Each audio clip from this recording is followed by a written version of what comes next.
Why Borgo Prison still fascinates crime historians today. The night the walls whispered. Before we begin, ask yourself something: how well do you really know the place is built to bury secrets?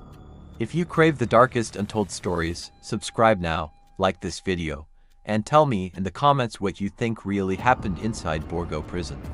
Because once you hear this, you won't look at prisons the same way again. The rain hit the stone walls like gunfire.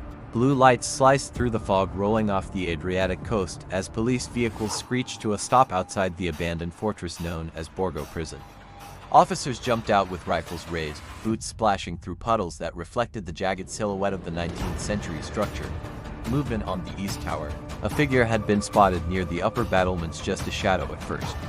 Then a flash of pale skin. A man, barefoot, drenched, clutching something metallic in his hand. And inside the prison courtyard, illuminated by trembling flashlight beams, lay the body of investigative journalist Daniel Mercer. His throat had been cut with surgical precision. Daniel Mercer wasn't reckless. He was methodical, obsessive even. A British journalist known across Europe and the United States for exposing corruption in closed institutions, private detention centers, military black sites, psychiatric facilities. He had built a reputation dismantling official narratives brick by brick. And 3 months before his death, he became obsessed with Borgo Prison. Located just outside the coastal town of Ravenna, Italy, Borgo Prison had been decommissioned in 1984 after a riot left 6 inmates and 2 guards dead. Official reports blamed overcrowding and gang violence. The case was closed, the building sealed, but Daniel didn't believe it. He had received an anonymous email containing scanned documents, internal prison memos, missing person reports, and something far more disturbing, a list of inmate transfers that didn't match national records. According to the files, at least 12 inmates officially relocated from Borgo had no corresponding intake documentation at any other facility. They had simply vanished. Daniel flew to Italy alone. He told no one except his editor at a London-based investigative outlet. His last message to her was short. "If anything happens to me, request the Borgo basement schematics." That message was sent at 11:42 p.m. At 1:17 a.m., local police received a call from a security company monitoring the abandoned prison grounds. Motion sensors had been triggered repeatedly inside the courtyard. By the time officers arrived, Daniel was dead. And a man was running along the eastern tower. That man was captured before dawn. His name was Luca Bellini, a 38-year-old former corrections officer who had worked at Borgo during its final years. He had resigned just weeks before the infamous riot in 1984. When police tackled him on the tower stairs, he wasn't holding a weapon. He was holding a rusted key ring, 32 keys, each tagged with faded numbers. Interrogation footage shows Luca trembling, soaked and pale under fluorescent lights. He insisted he hadn't killed Daniel. "I came back because he contacted me," Luca said. "He found something." He said the basement wasn't on the official maps. Investigators were skeptical. Luca's fingerprints were found on the courtyard gate. His boots recovered later from his vehicle matched prints near Daniel's body. And Daniel's notebook, discovered in his rental car, contained Luca's name circled in red ink 3 times. But the deeper detectives dug, the stranger the story became. Daniel's camera equipment was missing. His phone had been wiped remotely. And the anonymous email that led him to Borgo. It had been routed through multiple European servers before terminating at a public library in Milan. Security footage from that night had been erased. Detective Sofia Moretti, lead investigator on the case, wasn't convinced they had the full picture. A veteran of organized crime units, she recognized the pattern: misdirection layered over something older, more buried. She requested the original architectural blueprints of Borgo Prison. The official records showed 3 floors above ground and a partial utility basement. But when Sophia overlaid Daniel's printed schematics found folded inside his jacket pocket, she noticed a discrepancy. There was an entire sublevel not present on the public record. A rectangular void beneath the eastern wing. No labeled rooms, just measurements, 40 meters long, 15 meters wide, sealed. When Sophia confronted Luca with this information, his composure cracked. "They told us it was for storage," he whispered. "During the riot, they moved inmates down there. Not the violent ones, the quiet ones. The ones who asked questions." "Who is they?" Sophia pressed. Luca stared at the table. "The administration, the ministry." I don't know. We were told to follow orders. Records from 1984 showed that on the night of the riot, emergency response teams were delayed by exactly 47 minutes due to what was described as communication failure. But newly uncovered internal memos painted a different story. Orders had been issued to lock down specific cell blocks housing inmates who had filed complaints about medical experiments. The word experiments appeared only once in the document. It was underlined. As media across Europe and the US picked up the story of Daniel Mercer's murder, public pressure mounted. Crime historians began revisiting Borgo's past. Former inmates now scattered across continents were contacted. Most refused to speak. One agreed, a frail man living in Marseille named Henry Valois. He claimed that during his incarceration at Borgo in 1983, he had been taken to the lower level twice. They tested endurance, Henry said in a recorded call, isolation, sensory deprivation. They said it was rehabilitation research funded by foreign partners. Which partners? Sophia asked. Henry hesitated. American. That single word detonated like a bomb. If true, it meant Borgo Prison wasn't just a failed Italian facility. It was potentially part of a cross-border program operating in the shadows of the Cold War. But before Sophia could verify Henry's claims, he was found dead in his apartment. Official cause, heart failure. No signs of forced entry. Back in Ravenna, a court order was finally granted to excavate beneath Borgo's eastern wing. Heavy machinery arrived at dawn. News crews gathered behind barricades. Detective Sophia stood with arms crossed, watching as workers began breaking through the cracked stone floor of the courtyard. After hours of drilling, the ground gave way. A hollow echo. Concrete stairs descending into darkness. Air rushed upward stale, cold, untouched for decades. Flashlights cut through the black as officers stepped down. At the bottom of the stairs stood a steel door, welded shut from the outside. And etched into the metal, barely visible under layers of rust, were 12 names. Every single one matched the missing inmates Daniel had identified. Sophia's heart pounded as cutting torches sparked against the hinges, because whatever was behind that door wasn't just the key to Daniel Mercer's murder.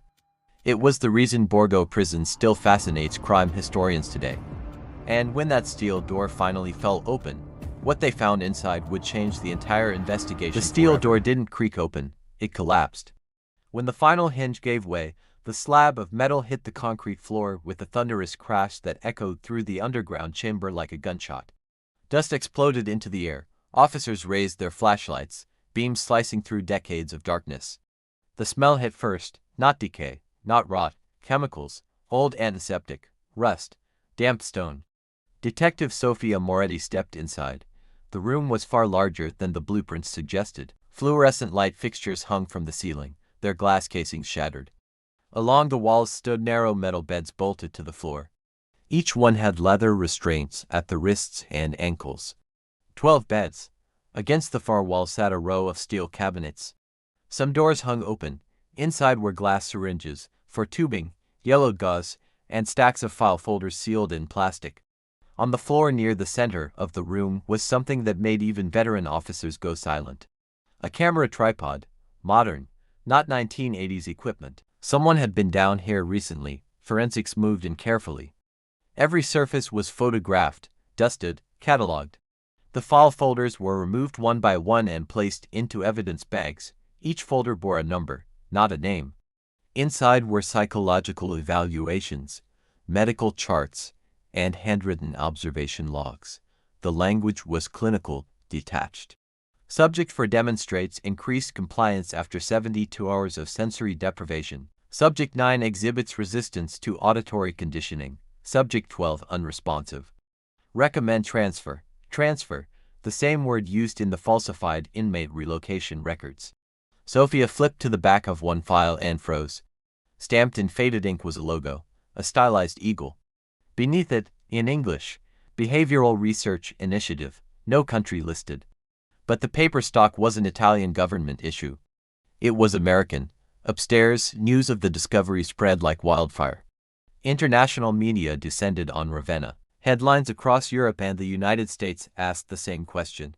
What was Borgo Prison really used for?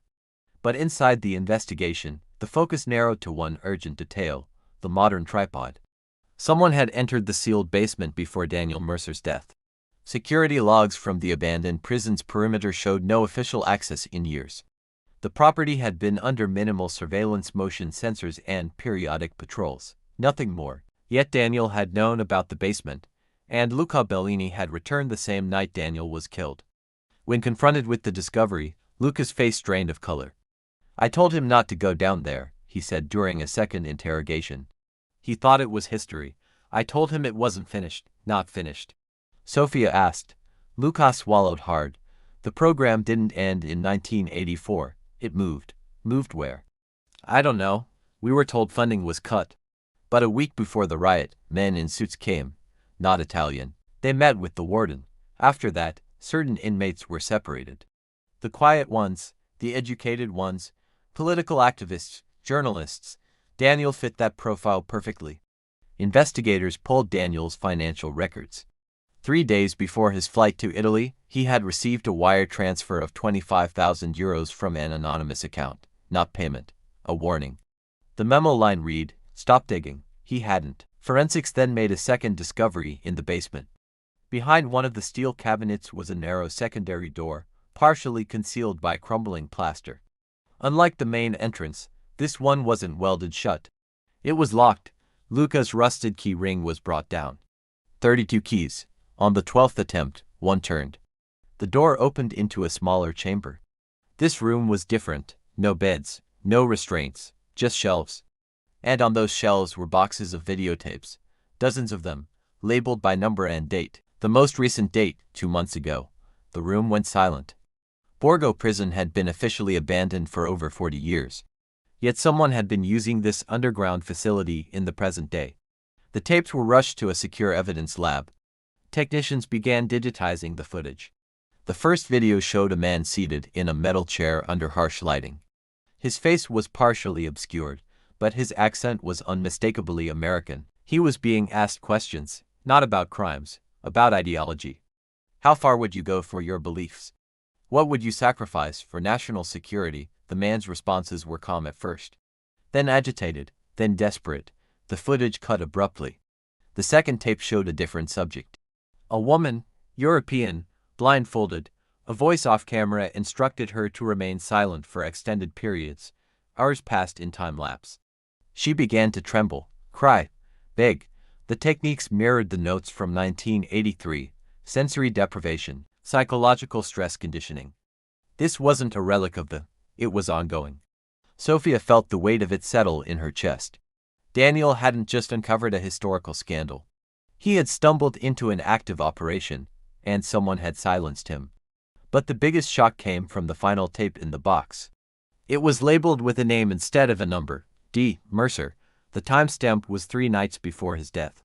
The footage began with Daniel standing in the basement chamber, holding his camera. He was speaking directly into it. "If you're watching this, it means I was right.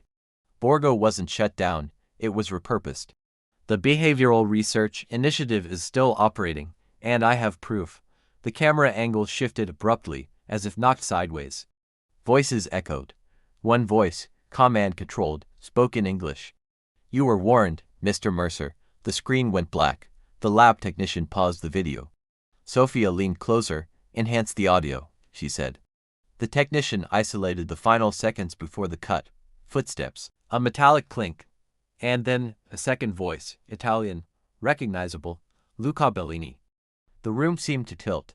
Luca had insisted he tried to stop Daniel, that he arrived after the confrontation, but his voice was on the tape, clear, present. Sofia felt the familiar chill of betrayal. Had Luca lured Daniel there? Was he protecting someone? Or was he part of something far larger than a retired corrections officer with a guilty conscience? Before she could order Luca's immediate rearrest, her phone vibrated. An encrypted message. No sender ID. Just a single line of text. "You opened the wrong door," and attached to the message was a photograph taken from a distance. It showed Sofia standing in the Borgo courtyard earlier that morning, watching the excavation. Someone was watching the investigation in real time. Someone with access. As officers moved to secure Luca again, they discovered his holding cell was empty. No signs of forced exit, no broken locks. Just an open door and a guard claiming he had received a call from Internal Affairs authorizing Luca's transfer. There was no such authorization. Luca Bellini had vanished. And now, the only living link between Daniel Mercer's murder and the underground program was gone. But the most terrifying realization was still to come. Because when analysts traced the encrypted message sent to Sofia, the signal didn't originate overseas. It came from inside Ravenna, less than 2 kilometers from police headquarters. From a government building, and the registered owner of that network. The Italian Ministry of Justice, the same authority that had officially closed Borgo Prison in 1984, the same authority that claimed the riot was nothing more than inmate violence.